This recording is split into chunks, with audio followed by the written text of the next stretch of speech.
शेर और मच्छर की कहानी। जंगल के राजा शेर को अपनी शक्ति पर बड़ा घमंड था। वह स्वयं को सबसे शक्तिमान समझता था, इसलिए जंगल के हर जानवरों पर अपनी धौंस जमाता रहता था।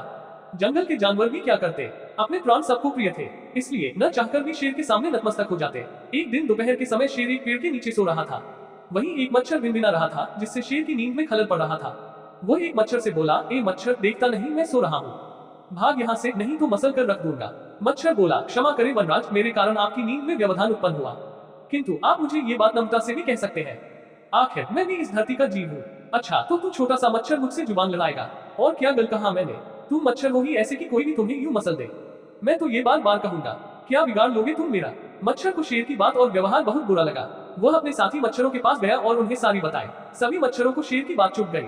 उन्होंने तय किया कि इस संबंध में एक बार सब मिलकर शेर से बात करेंगे। सभी मच्छर शेर के पास पहुंचे और बोले, वनराज, हमें आपसे बात करनी है, जल्दी बोलो, मुझे तुम जैसों से बात करने की फुर्सत नहीं है। शेर बोला, वनराज, आप होंगे बहुत शक्तिशाली, किंतु इसका अर्थ ये कतई नहीं है कि आप अन्य जीवों और प्राणियों का मजाक उड़ाएं या उन्हें नीचा दिखाएं।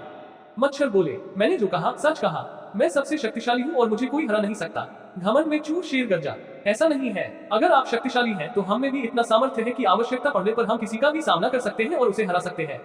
हम आपको भी हरा सकते हैं। मच्छर भी चुप न रहे।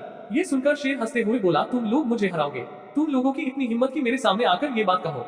मेरी शक्ति का अंदाजा नहीं है तुम्हें, अन्यथा ऐसा कभी नहीं कहते। अभी भी समय है, भाग जाओ यहाँ से, नहीं तो कोई नहीं बचेगा। शेर के घमंड ने मच्छरों को क्रुद्ध कर दिया। उन्होंने ठान लिया कि इस शेर को मजा चखा कर ही रहेंगे। वे सारे एकजुट हुए और शेर पर टूट पड़े। वे जगह जगह उसे काटने लगे। वह दर्द से कराह उठा। इतने सारे मच्छरों का सामना करना उसके बस के बाहर हो गया। वह दर्द से चीखता हुआ वहां से भागा, लेकिन मच्छरों ने उसका पीछा नहीं छोड़ा। वह जहां भी जाता वे भी उसके पीछे जाते और उसे काटते। आखिरकार शेर को झुकना पड़ा। उसने हार मान ली। वह मच्छरों के सामने गिड़गिड़ाने लगा, मुझे बख्श दो, मुझसे गलती हो गई, जो मैंने तुम्हें तुच्छ समझकर तुम्हारा मजाक उड़ाया और तुमसे बुरा व्यवहार किया। आज तुमने मेरा घमंड तोड़ दिया है, अब मैं कभी किसी को नीचा नहीं दिखाऊंगा। मच्छरों ने शेर को सबक सिखा दिया था, इसलिए उन्होंने उसे काटना बंद कर दिया। वे बोले, घमंडी का घमंड कभी न कभी अवश्य टूटता है।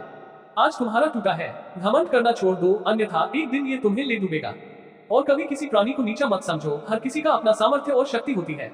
शेर तौबा करते हुए वहां से भाग गया। शिक्षा, घमंडी का सिर नीचा।